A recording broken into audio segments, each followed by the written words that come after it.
Hello everyone. In today's video we will be looking at the new shapeshifter weapons. Now before getting into the video, I have to tell you guys about a really important feature of this staff. That is, all of these different staffs have different stats. Now if you look at this, it says that the offensive capability of this staff is high and the defense is low. Now what this means is basically that when you are transformed into a panther, your offense is high and defense is low. This is equivalent to using a cloth armor. Now if you are using a cloth armor, you have high offense but low defense. Now if you look at this staff, the Blood Moon, it has medium offense and medium defense. This is a leather armor type. Now there's one more which is called a Primal Staff. This has really, not this one. Where is that? Yeah, this one. It has really high defense but low offense. This is basically a plate armor. Now these are the three stat types of these weapons. They are present in all weapons in this exact same combination. If the offense is high, the defense is low. If one is medium, the other is also medium. Now that's it for the intro of the staffs. Now let's get into the Q spells and the W spells of these staffs. Now the first Q spell is a beam that does damage to anything that hits, and it does damage behind the target. Now this cone shaped AoE appears behind the first target. Now if you look at this, it directly appears behind it. Since I'm hitting it from this angle, the cone appears behind over there. Look, see, it appeared over there. If I hit it from here, the cone will appear over here. Now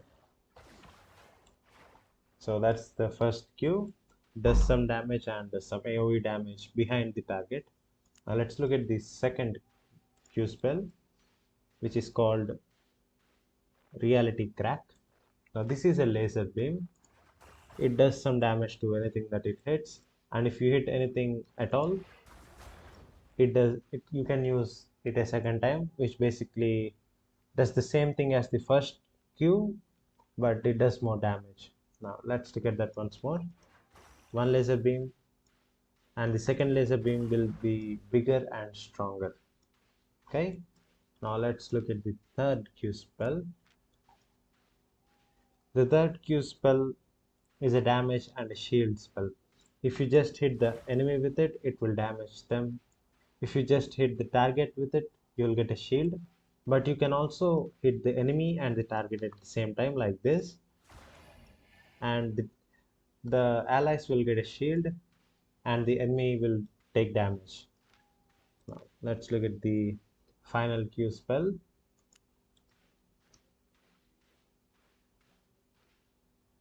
So it's basically a cone spell which does damage and does armor penetration. It stacks up to 3 times. It's a big cone. As you can see, we hit all 3 of them. Yeah, that's that. It does damage and does some armor penetration, and it stacks up 3 times. Now let us look at the W spells. We'll be going in this order since I'm already on this one. The last W is a polymorph. Now what this spell does is anything that's hit with this W spell will be turned into a rat, and when they are a rat, they'll get their maximum health reduced, and basically it's a huge debuff spell. They get their max health reduced and they're slowed, all that stuff, because they're turned into a rat. Now let's look at the tether shift.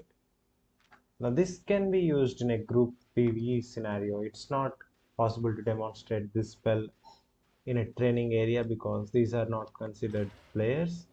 So if it were a player, you can tether them. It will give them the resistance boost and also a shield. After that, if you press the W again, the ally will be pulled towards you.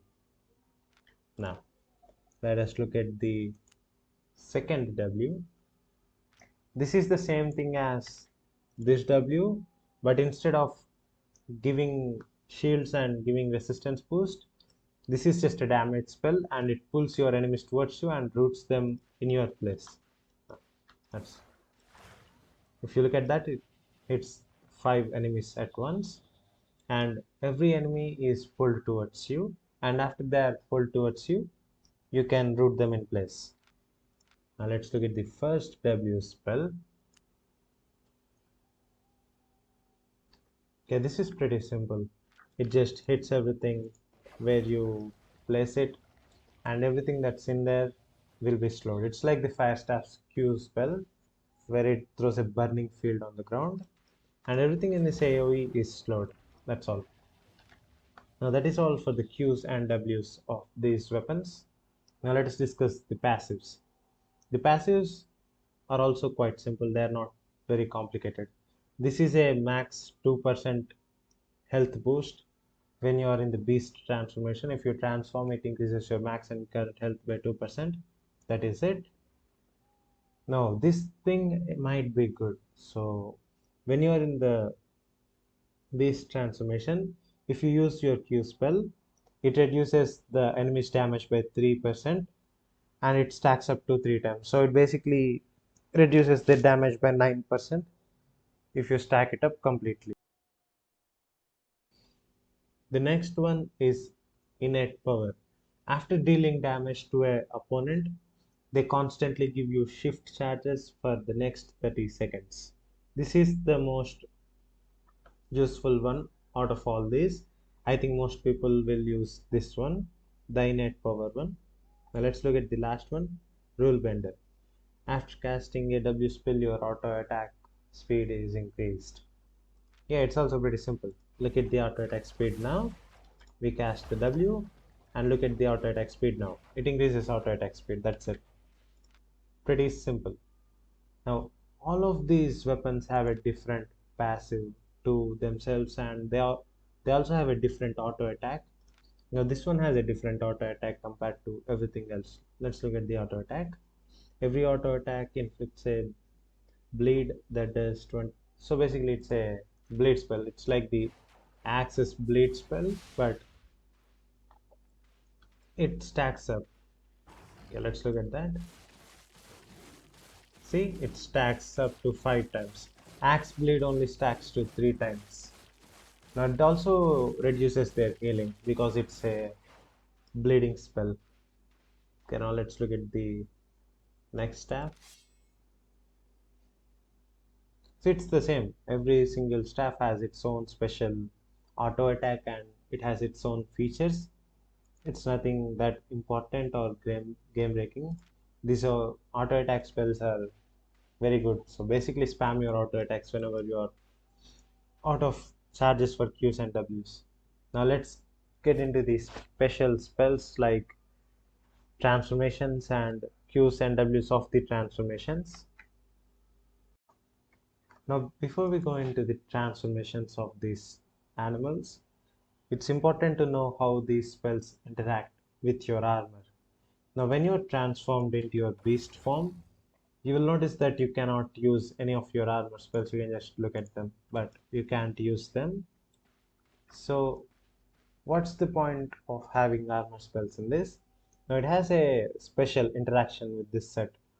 Although you can't use any armor spells when you're transformed, if you already have an armor spell equipped, I mean running, you can persist that skill over to your transformation. Now let's see what I mean by that. I have my cultist sandals and stalker activated. Now if I transform, I'll still have the debuffs. I mean the buffs. See, I have the stalker jacket's damage even though I have transformed. Now that's a really nice interaction of these weapons. I don't know if it's a bug or an intentional effect, but either way, as long as you can use your armor spells before transformation and they persist even after the transformation, you can use them. You can't use stuff like this mage call, as you know. You can use this before the transformation, obviously, but you can't get its effect after you transform. You have to use it before you transform and it goes on cooldown. you don't get any benefit from this when you're transformed. Now, I quickly wanted to give you guys that extra bit of information before we jump into the transformations. Yeah, see you guys in that part. Okay, so let us look at the Panther transformation. You press E and it basically combos your opponent. You need a lot of energy for this though. So let's transform back to the human form. Get your energy back up with the shift charges. Like we are fully charged. Transform to the Panther. Q, Q. See, that's a execute spell. It does so much damage when you're using the third Q. Basically, it shreds them. Now let us look at the W spell. Before that, we'll quickly stack up.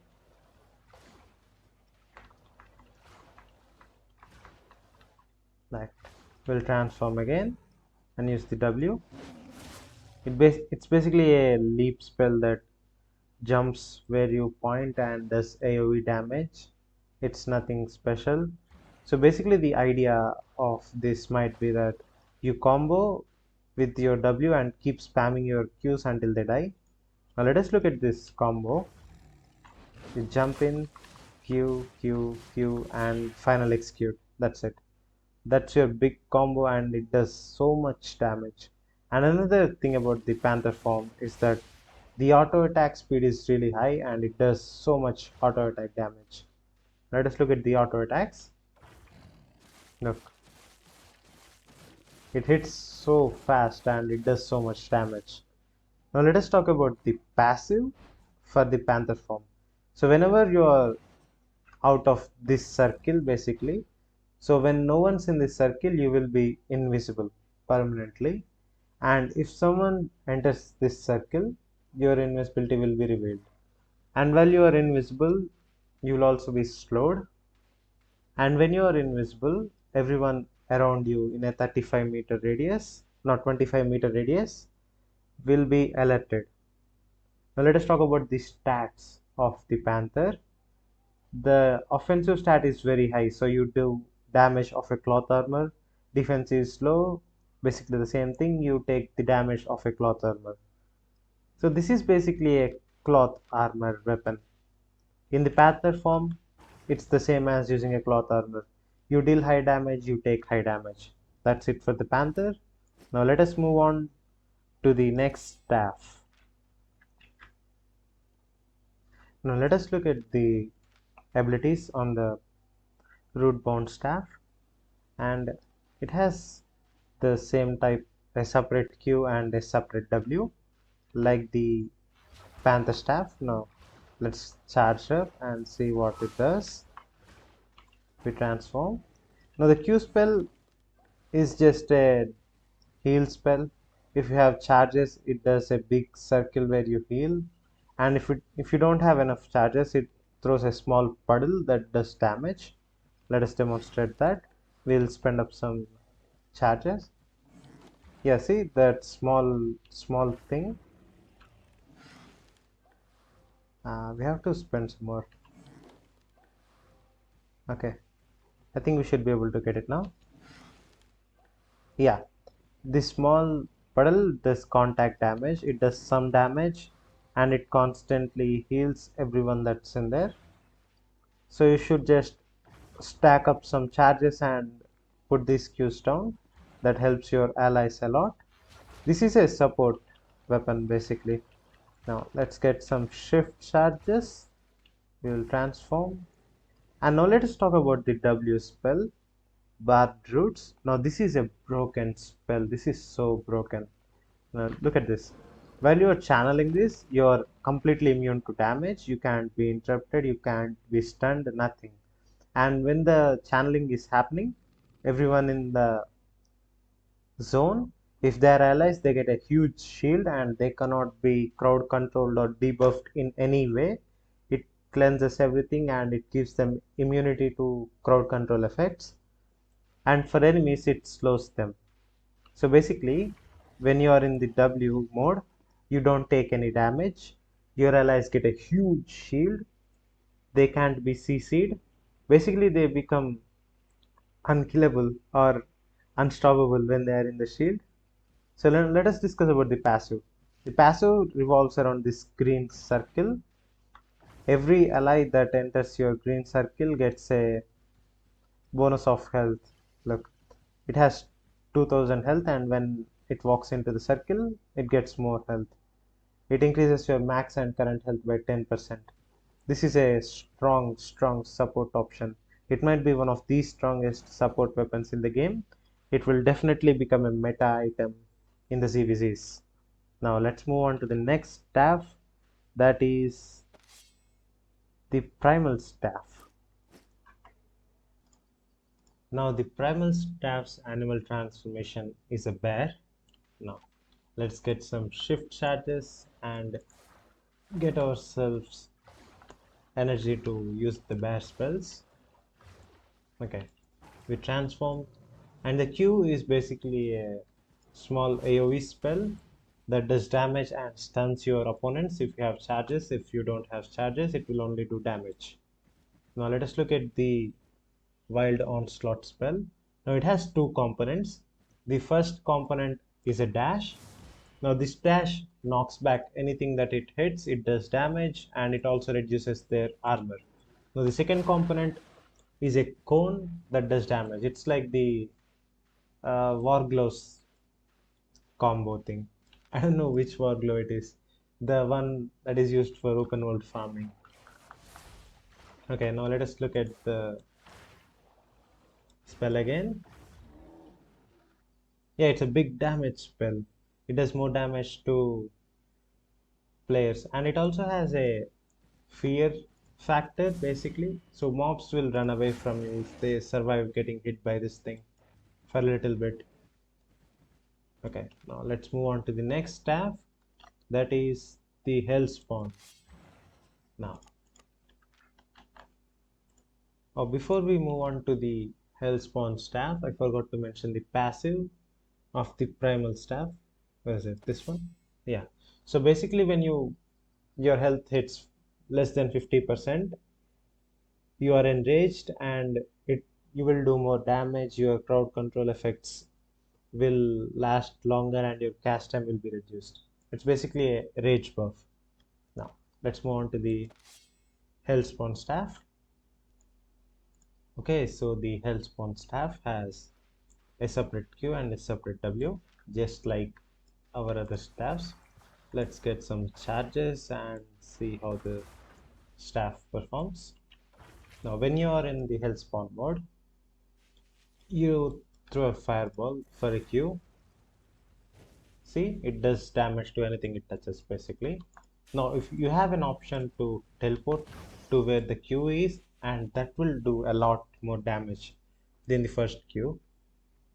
So when it's passing through, it will do 1100 damage, and if you teleport there, the 1100 will be increased by a 1600 more. So yeah, free damage if you teleport, but it will cost you shift charges, so don't spam it basically. Now let's look at the W spell. The W is a pretty simple one. It's basically the Boltcaster C spell, but you can move while doing it. It costs 3 charges, very expensive, but you can use it if you want to. The auto attacks place a lava pool under them. It's basically a small duration demon cape without any cooldowns. Okay, that's it for the Hellspawn. We also finished this one, right? Yeah. Now let us move on to the Earthrune. Yeah, weird name. Yeah, let's move on to the Earthrune staff. I have again forgot to mention the Hellspawn's passive. So the passive is when you die, when you're in the bat form, or when you're using this Hellfire, you will basically be revived. Depending on how many charges you have, you receive healing. So let's assume I have 5 charges and I get killed. I will be resurrected with 30% charge, and I will heal that 30% of the health in 3.5 seconds. In this 3.5 seconds, I'm immune to damage and I can't be moved. So basically, like a clerical, do you know a clerical? It has a spell called Ice Block, and when you're in the Ice Block, you can't move, but you don't take damage. This is a similar thing. You can take damage and you can't move, but you will be healed in this spell. That's the difference between clerical and this. Now let's move on to the next staff. That is the Earth Rune. Yeah. Now let's get some charges.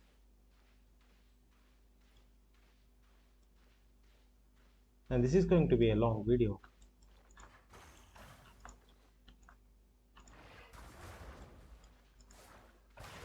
All right. Transform. This is a simple spell. Throw a rock, does damage and stuns like a bear. Hmm.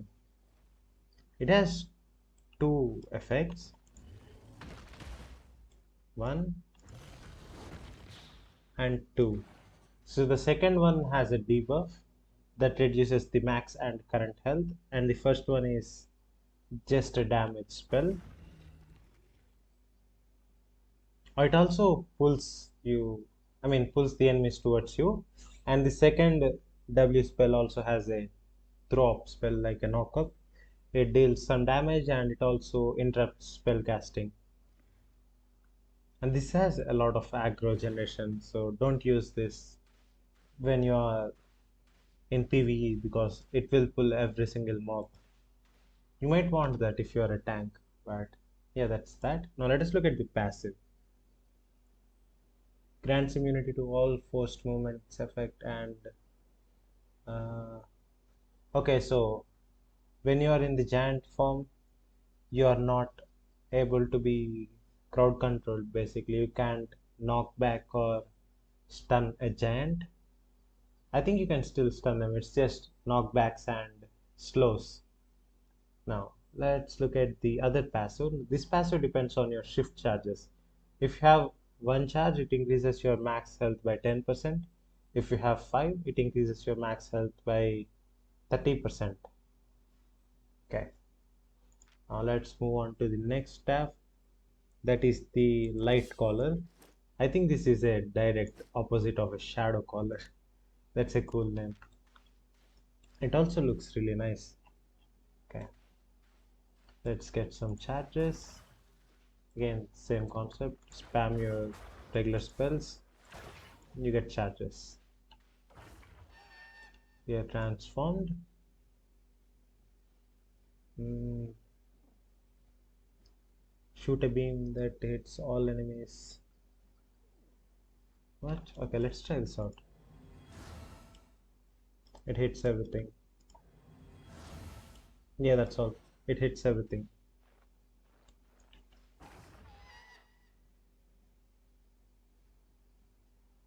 So if you use it on players or mobs other than these test dummies, the initial beam marks them and they do some more AoE damage later on. Okay, now let's move on to the other spell. Okay, so the W spell on the bird is basically a nuke that does damage to anything in its AoE. Now let's look at the W. So if you press W, it has a small cast time and yeah, it nukes everything. It's so cool. Okay, so the cooldown is really long on this one, so you can't spam it. But another really bad thing about this is that you have to have a target that is selected. You can't cast them without selecting a target. Now I'll show you what I mean. One second. Let's get the E spell back. I'm in the W spell. Now I'm in the bird transformation and I don't have any mob selected, right? See, I can't cast it here if I want to. I can only select a mob and drop it on there. Right. That's the W spell of the Phoenix bird, or whatever you want to call this. And it does so much damage. Now, while it does do damage, it is very squishy. It's a cloth armor type thing. Let us look at the passive on it. It gives you immunity to roots and slows, so you can't get CC'd as much as other staffs. And it will also increase your movement speed by 60% for a little bit if you transform with full charges. Let's look at that. This is the movement speed of transforming without any full charge. Now let's transform with the full charge. One more Q. Now let's look at the movement speed now. I have 5 charges. See, I'm much faster. So that is that basically. And this looks so cool. This might be the coolest looking spell in the game right now. Okay, let's move on to the final staff, which is the Blood Moon. Now, let's put it over here. Now, the Blood Moon staff also has separate spells. I don't have to mention this every time. So, okay. Okay, so the passive is basically a roast pork. It steals 10% of the damage you do. I think this will be broken. Let's see if it stacks up with the roast pork foot buff. I'll just do an auto attack. Smack. You get 10 and 11, right? That's from 2 hits. Let's eat the roast pork. Transform back. 10 10. Okay. So that confirms it. It stacks with the roast pork. It basically makes your roast pork steal 20% of the life. Oh man, this is going to be so broken, isn't it? 20% life steal, like passively. With the roast pork, you get 10% passive life steal. And with this weapon, you get another 10% passive life steal. Okay, this is going to be an interesting weapon, although a little broken. Now let us look at the Q spell. It does 800 damage to enemies in a cone. Okay. All right, let's try it out. Okay, let's look at that once more. Oh, it does a blood pool thing. What's the blood pool? Okay, now let's look at the Q spell. I'll get some charges.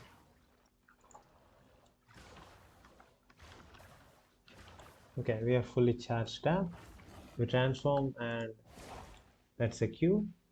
Now if I step on this blood pool, it will consume 1 charge and heals me. It also increases the move speed a lot. Yeah, that's a nice Q. Slash, slash, and every time you step on the blood pool, it consumes 1 charge and gives you a lot of move speed with some healing. That's a nice Q spell. Let's get some more stacks. Right. Now let us look at the W spell. Uh, so it's basically a dash. That's it. You dash through them and do a bunch of auto attack damage. That's it. And look at the auto attack damage on this thing. Not the damage, the speed. And this staff is so broken. Okay, that is the werewolf staff. Now let us look at the passive of the auto attacks. Every auto attack you damage and auto attack speed increases by 8% for 3 second staff. Okay, so it's basically 8% increase and it stacks to 6 times. That is 8 into 6 of damage and attack speed. It does so much damage. You don't even need the spells if you're fighting a single target. Just look at this damage. Let it stack up to 6. Look, DPS without using any spells is 400. And this is ridiculous. And look at the healing. It's like using a mercenary jacket almost. Oh wow. Okay. This is nice. I'll try to see if I can do any group dungeons with this staff. This might be the next best thing after Shadow Caller. I do think the Shadow Caller has more DPS because you are allowed a offhand with this. The transformation weapons are all two-handed, so you can't use any offhands, but Shadow Caller you can use a Crypt Candle and it increases your damage by 54% when you max it out. So yeah, let's see. After this video, I will upload a video of me trying to solo a group dungeon with the, what's it called, Blood Moon staff. Right, guys, that's it for today's video. Subscribe to the channel if you haven't already, and I'll see you guys in the next one.